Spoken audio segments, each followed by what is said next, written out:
Bonjour et bienvenue au deuxième épisode du podcast des Frères Avars. Tu te lances dans le podcast pour de vrai à ce temps, ça a l'air. C'est pas juste une blague. C'est rien que notre deuxième épisode, mais quand tu as la main prise dans l'engrenage du podcast, c'est presque impossible de se reprendre. Ceux qui suivent assidûment la page Facebook des Frères Avars, qui est maintenant rendue à 125 mentions j'aime, ils savent qu'il y a eu une controverse. La question du son. Donc on sait là, qu'il va y avoir tout de suite plein de monde vont dire le son est à chier, votre son est nul, votre son est à chier. Qu'est-ce que c'est ça, ce son-là? C'est un podcast dont le son est si nul, ça n'a pas sa place. Ça va être la signature. Ouais. Mais il faut tendre l'oreille aussi. Faut être attentif. Hein? Ouais. On n'écoute pas le podcast des Frères Avars en tondant le gazon. Faut être attentif. Vous ne comprendrez pas les subtilités. Non. On s'assoit dans le divan, on éteint la lumière. Ben comme tu sais, la première fois qu'ils ont mis de la radio, le monde, ils se sont fermés les yeux puis ils ont eu l'impression de voir des portes s'ouvrir dans leur tête. Bon, c'est pas tout, là, ça. Où c'est qu'on est, là? On est dans ton garage, fait que tu vas nous en parler un peu? On est dans mon garage, hein, parce que le podcast des Frères Avars, hein, on cherchait un lieu, justement, qui ne nous coûterait pas 600$ à chaque fois. Mais sauf que là, le problème dans mon garage, c'est tout le temps, hein, comme aujourd'hui, il pleut, puis tout ça, Thierry, on peut pas faire ça, la porte de garage ouverte, là. Bon, ben, ferme-moi la porte.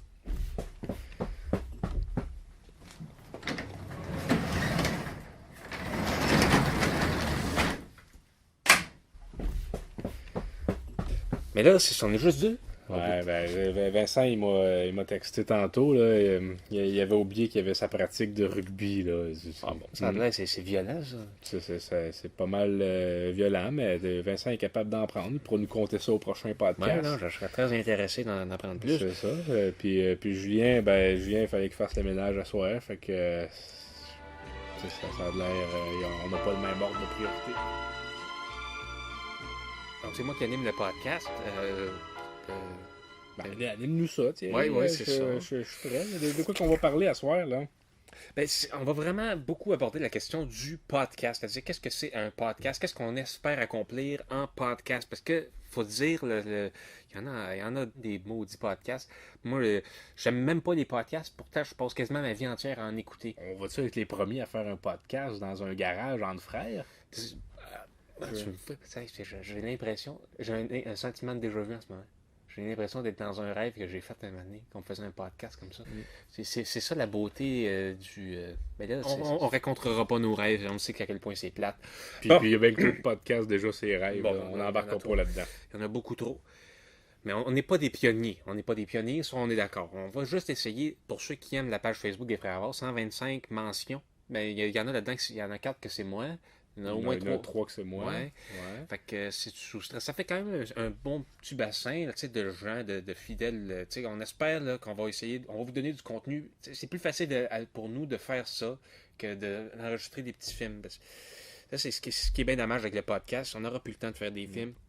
Le nombre de fois qu'on se fait demander c'est pour quand le long métrage des Frères Avars, c'est pour quand. Ben c'est pas pour tout de suite. Là, on est un podcast. Ouais. Puis Thierry, là, il y a Vincent et Julien qui sont pas là aujourd'hui.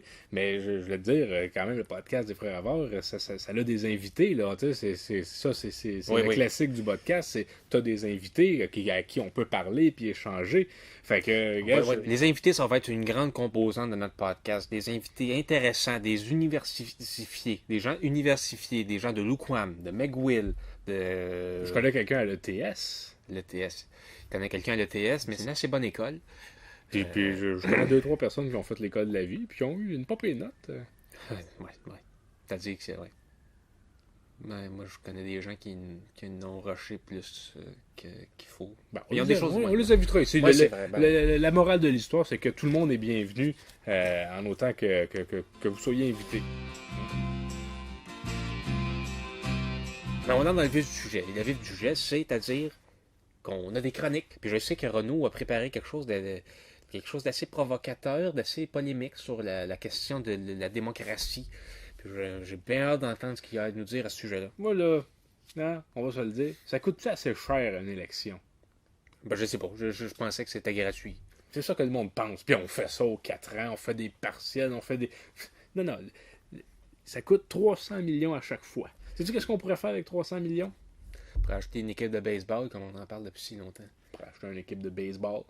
On pourrait faire 500 mètres de métro. Hein? Fait que si on construit aussi peu de tunnels de métro, c'est peut-être parce qu'il y a trop d'élections. ça se chicane pour des poêles puis une pelle à l'Assemblée nationale. C'est-tu assez décourageant? Ben, moi, ça me décourage pas vraiment. Ben, bon, ben, je suis tout seul, moi, j'en reviens juste pas. L'Assemblée nationale, elle n'est même pas représentative du vote de la population. Charles, mais t'as quelque chose à proposer J'ai pour une quelque chose fois. à proposer. Non, je chiale pas juste dans le beurre. J'ai pensé à mon affaire, moi, là.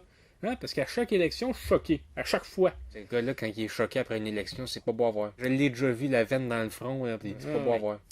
Puis là, plus ce temps-ci, il nous parle d'élections proportionnelles mixtes avec ça sera pas le fun pour les régions, puis ce sera pas plus représentatif qu'en ce moment. Moi, j'ai une bien meilleure idée, Thierry. Ça va être la représentation proportionnelle permanente. Je vais t'expliquer. Parce qu'on se le cachera pas, là. Hein? C'est pas un secret de personne. Il y a des élections au Québec depuis 150 ans. Puis en fait, mon idée, c'est bien simple. C'est qu'on compile l'ensemble des votes depuis le début de 1867 à aujourd'hui. Puis on fait une proportionnelle selon le total des votes pour chacun des partis. Puis en proportion, on met les représentants à l'Assemblée nationale.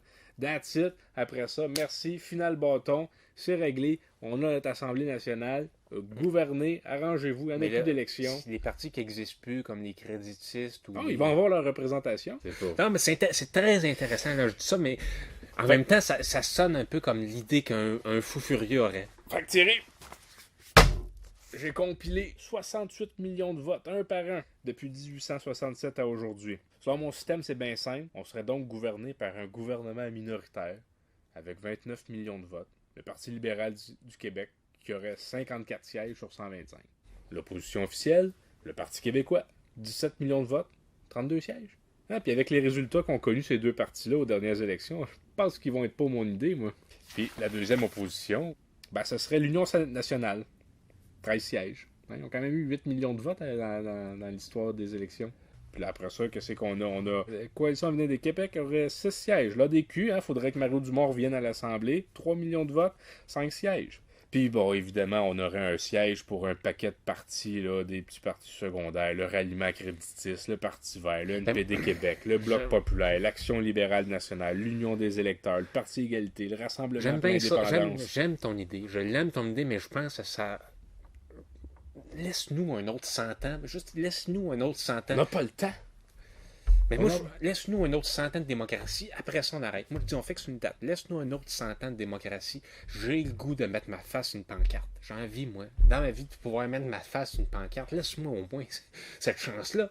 Je sais pas, Thierry. Je sais pas. Ouais, sûrement convaincre du monde. Tu pourras pas juste faire ça unilatéralement en allant pirater les ordinateurs du gouvernement. C'était ça ton idée? Comment tu veux faire ça? Tu pitonnes ça, tu annules les dates des élections. C'est ta date fixe, tu veux juste effacer. Tu rentres les stats, là, la composition de l'Assemblée nationale. Si on change la page Wikipédia de la composition de l'Assemblée nationale, d'office, c'est accepté. Puis bon, on va partir une pétition. Ça change des choses, des pétitions. Vous voyez un peu ce que ça peut donner? Le choc des idées, le choc la tension. C'est nouveau, ça. Il n'y a personne qui en parle au Québec. Non, personne ne parle de ça. Elle était tout le temps. On n'en parlerait plus de politique. On ne parlerait plus d'élections. On parlerait de politique là où ça a de l'importance, comme les vidanges ou les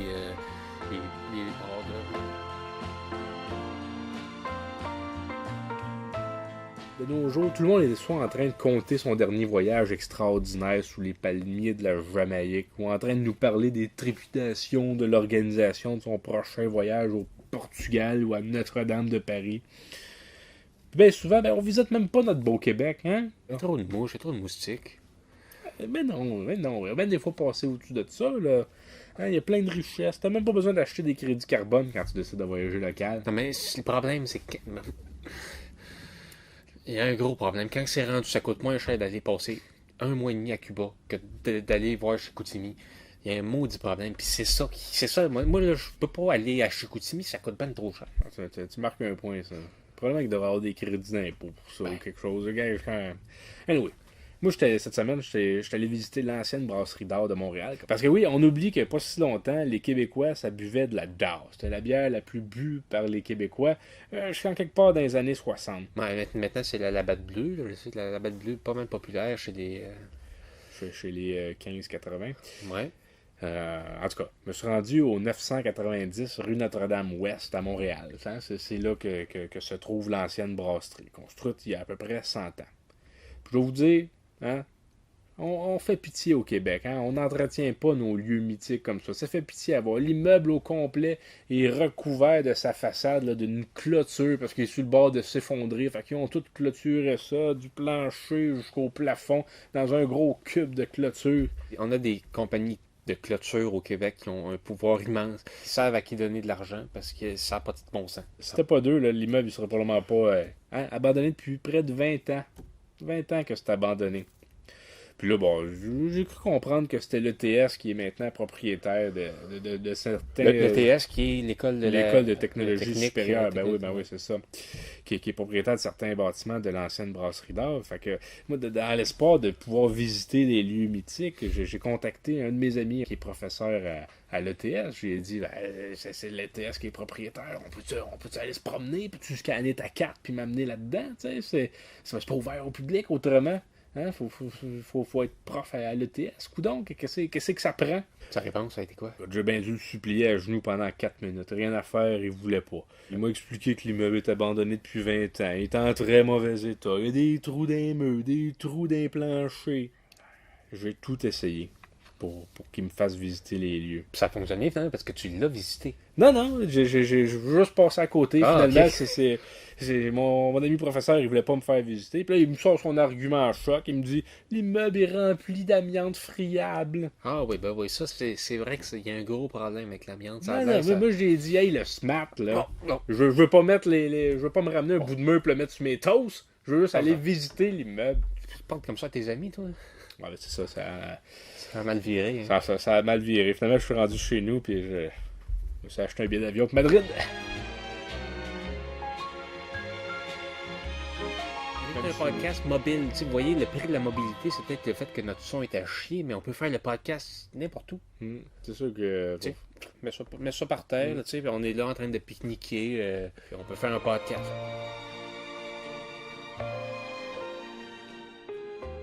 Ben, sinon, on peut passer au jeu de Julien.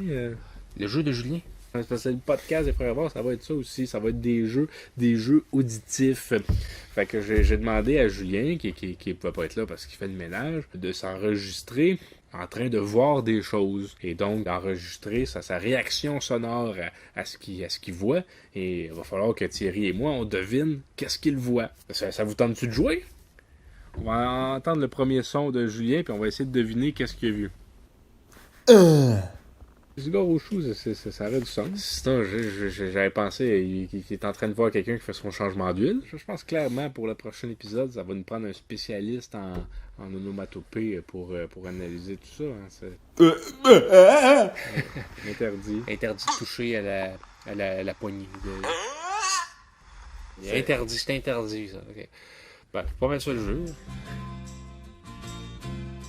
C'est un peu comme aujourd'hui, hein, le gars qui fait l'émission de télé des Game of Thrones, c'est pas lui qui écrit toutes ces affaires-là. Je sais pas, je connais pas. Game of Thrones, tu connais pas ça? C'est une émission de télé qui se passe dans le Moyen-Âge. C'est populaire, le monde aime ça? Ben, en quelque sorte, c'est une émission qui... C'est bizarre comment c'est fait, mais c'est une émission qui en dit beaucoup plus sur notre monde dans lequel on vit en ce moment que sur le monde d'il y a 300 ans. Ah. Fait que c'est pour ça que le monde aime ça, ils se reconnaissent là-dedans. Ils disent, ils voient l'espèce de nain qui fait des choses, puis ils disent, hey, c'est plat, il me fait penser à moi, ça. Eh ben, c'est ça. Parler de ça. Maintenant, si une émission de télé ne te fait pas penser à toi, tu la regardes pas. Ben non. C'est pour ça que le monde adore tellement les émissions sur les tueurs en série, parce que le monde, ils disent, là c'est fini, il faut que j'aille tuer du monde. Fait que c'est pour ça que le monde, il écoute des émissions de télé, c'est pour se reconnaître. Mais moi, j'aime pas les miroirs. Moi, quand je vois un miroir, la seule chose qui me vient dans la tête, c'est que j'ai envie de le briser. Fait que moi, je suis un peu à contre-courant de ça. Ça en prend du monde à contre-courant, hein, parce que pas juste avoir des sardines.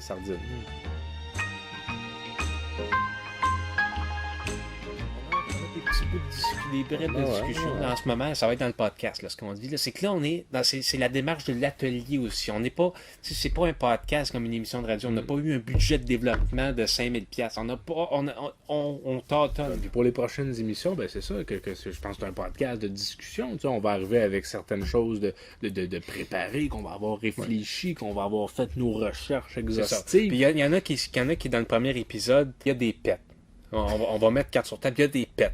On va essayer de faire attention aux pets. On va essayer. De pas qu'il y en ait trop. On n'est pas scatologique, mais on a un respect pour la fonction corporelle du corps qui est de faire des pets quand c'est nécessaire. Puis je pense qu'il faut dédramatiser cette fonction-là du corps. C'est normal de péter. Un corps qui fonctionne bien, c'est un corps qui va péter. Et puis, donc c'est ça. Donc les pets, il y en a qui sont peut-être pas d'accord. Il n'y aura pas d'interdit sur la question. C'est ça qui arrive. Il n'y en aura pas à tous les émissions.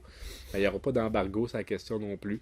Ça va être ouvert. Je pense que ça va être une marque de commerce. C'est ouvert à tous de pouvoir se sentir à l'aise à cet effet-là.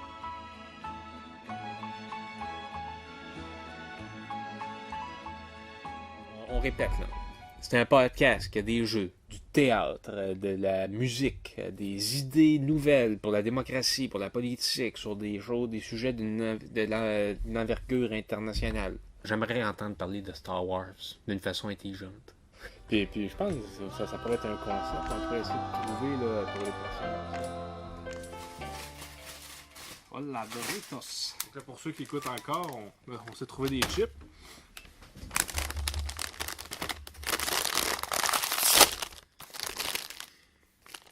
C'est ça. Ah, c'est bon, hein?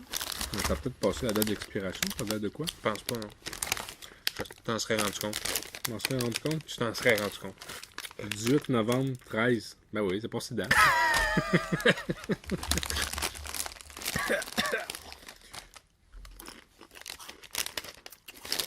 Ben écoute, c'est une bonne chose qu'on les mange. Hein. Donc, le podcast des Frères Havard, c'est un laboratoire de folie. C'est un laboratoire d'idées. On va aller dans des zones que vous ne pouvez pas soupçonner encore.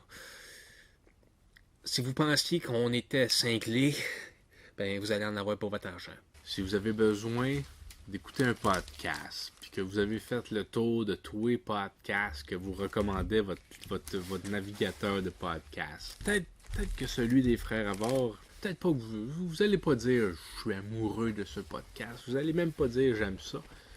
Mais il y a quelque chose qui va faire en sorte que vous allez avoir envie d'écouter nos voix qui se ressemblent. Puis se demander tout le long, coudon, c'est lequel qui parle? Hein? Puis juste ça, ça va vous tenir accroché. C'est ça, mais on est sur le bord, nous autres, de la pente descendante. On sent le temps qui passe, puis on a besoin d'enregistrer nos voix, on a besoin d'enregistrer nos les plus belles années des Frères Havard sont-elles derrière nous? Mais maintenant, c'est ça. On fait le podcast parce que le podcast, c'est tout a l'air tellement sérieux. Tu sais, tellement sérieux, là. Le monde se font passer pour des professionnels, mais ils savent pas de quoi ils parlent. Comme nous, dans le fond. Ouais. Donc, revenez-nous la semaine prochaine. Ben, ça ne sera pas la semaine prochaine, mais le prochain podcast des Frères Havard, 3e podcast. Oui, déjà 3. Hein? Vincent Paquette va nous parler du rugby, de son rugby. Pas le rugby de tout le monde, son rugby. Parce que je pense que le monde sont intéressés à en savoir plus. Moi, déjà, je suis très curieux d'en savoir plus. Ben oui, première question, est-ce que c'est du rugby habillé ou nu? C'est la première question qui me vient à l'esprit. C'est la fin du podcast. Merci beaucoup d'avoir été avec nous, d'avoir écouté ce podcast des Frères Havard. Une aventure palpitante. Ça fait juste commencer. Mais... C'est juste qu'il faut une conclusion. Là. Va-tu avoir de la musique? Il va y avoir une petite musique, ça va faire. Je sais pas quelle musique ça va être, peut-être. Nous n'avons à faire que notre salut,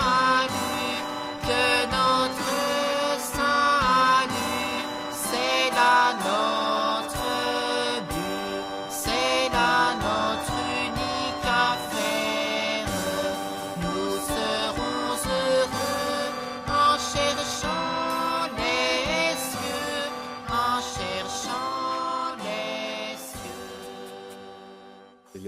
Tout coûte cher. C'est effrayant, ça. Non, c'est... Il est 8h32. Pourtant, il est 8h32. Non.